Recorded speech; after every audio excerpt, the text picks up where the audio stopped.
really working out how muscles would work and how tendons would work and how all this stuff would come together to make something look realistic. And we could kind of get the models there. The rigging just didn't happen. And when you try and procedurally animate something that people have expectations of, I mean, people know what a pony looks like. When you try and animate, at one stage in our creature modeling app, you could model a pony that looked a lot like a pony, and then it would walk, and it would walk in a crazy alien way. It was kind of scary. It really was disturbing. And so we pulled back from that and said, okay, we're going to have to make this problem our friend. And the way that we're going to do that is by making the parts deliberately kind of simplified, cartoonish, friendly, and abstracted. And so here are a bunch of shots from various creatures that people have made in our editors. I think the other thing that making the parts the way in the aesthetic that we've gone down in this path, I think it allows for a lot of different aesthetics on the player's part, where we've got some simple enough shapes and some basic enough shapes that if a player wanted to go cartoony, or they've made very scary or very so we want to maintain creatures. Aesthetic breadth and still keep it kind of in our consistent aesthetic universe. So that drove a lot of the style here. Yeah. One of the things that's cool that's being pointed out here, maybe a little bit secretly, is not only can we make these creatures and do all the stuff that we're talking about, but we can also export them into Maya, like fully rigged with textures and stuff like that, and play animations. So a lot of artists are using the creature editor as a substitute for Maya. You build a bunch of stuff in the creature editor and bring it into Maya, and then you've got like a fully rigged character you can do your little animations with. So let's fly through the rest of these creatures. One of the kind of central things that came up, I think, early on in the project is kind of the problem that we call Ocean versus the player. Ocean being the art director, wanting this game to look great, but yet the players are the ones that are designing the final art for it. Right. So how does Ocean basically kind of... Yeah, I mean, I don't mean to be too waspish about it, but you kind of have a sense of art directing a million incompetence. And none of these people have gone to art school, or very few of them have gone to art school. They don't have a good sense of what makes a good character. And so you have to put in all these techniques and tools so that when they do something, it looks good. I mean, the obvious things, you put in ambient occlusion, you put in smoothing to try and blend the parts together. It's almost like, what we want to do is we're trying to reverse engineer the artists and then put them into the program. So I had this initial notion of artist in a box, where you'd take the sensibility, the skills of an artist and try and abstract them, figure out what the component parts and decisions that an artist would make are, turn them into algorithms, and then overlay them on top of the stuff the player would do, so that the stuff that they do would be at least, I mean, if not as good as the current state of the art of characters that we're seeing in games, at least not embarrassing.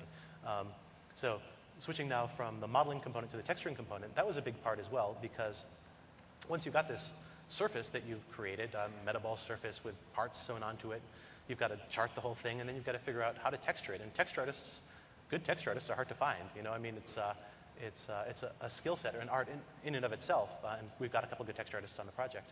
But we have to do this to a creature that the player has just made, and we have to do it in, 500 milliseconds, something like that. So again, we had our concept artist give us a bunch of ideas for different types of skins that creatures might want to have, but then we had to proceduralize and parameterize that whole thing. And the way we wound up doing it was making these little particle agents that can crawl over the surface of a creature. Why don't you pop to a couple of those? And in various combinations, paint different components of the creature. So we had to figure out how to make texture artists that the player could basically invoke. And the texture artists would kind of crawl over the little creature and say, oh, I think this would be a good spot to put stripes, or this would be a good spot for legs. The early prototypes look like a potato being hit by a meteor shower of paintball pellets and just spreading in like little rivers over this potato and creating these textures. But you have to reason about the parts. You have to reason about the creature, like where's its spine, where's its belly, where's its legs, and these little particles have to crawl over and do the right thing in the right spot. So that was a hard problem, and we worked on it for a good 6 months or so. Chris Hecker was the guy that did the initial prototyping of that. And now we've got a really good texture artist who's doing all these textures, but he's not using Photoshop. He's using Notepad, which is just freaky. This is Mr. Lunch.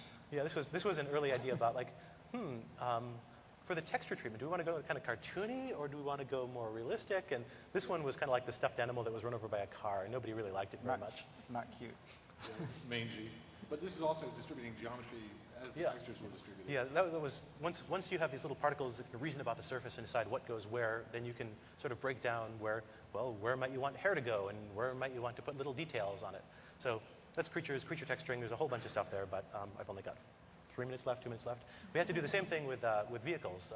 The kind of all the cars and boats and airplanes and stuff like that that populate the world are also made by the player. So we had our Christian Schur, our concept artist, do us a whole bunch of ideas for what vehicles might look like, and then we had to decompose those into a pretty vast library of parts. We tried experiments with kind of walking robots, with all kinds of. Hold on this one for a sec.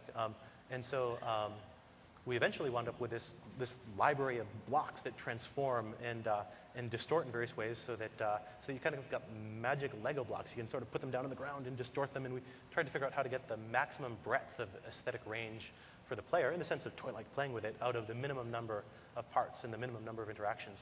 And so these are just examples of vehicles that were built in our editor out of basically the same library of deforming parts. We've got maybe 80 parts, and you can make vehicles that are kind of cool looking with them. And we're still doing the same procedural texturing thing. We have to chart the thing. We have to do ambient occlusion. We have to do all these things that you would get an artist to do manually normally, and we have to do it when the player saves it. So we've got, again, on the order of 500 milliseconds or so to take this thing that the player's made and turn it into a game asset, a rigged, animated game asset with all the metadata that the game needs to make it work. And we try to get a wide range of stylistic breadth there too, from things that are quite realistic battleships and tanks to crazy chitty chitty bang bang vehicles and slug vehicles and stuff like that. Now, we can never ship that, of course.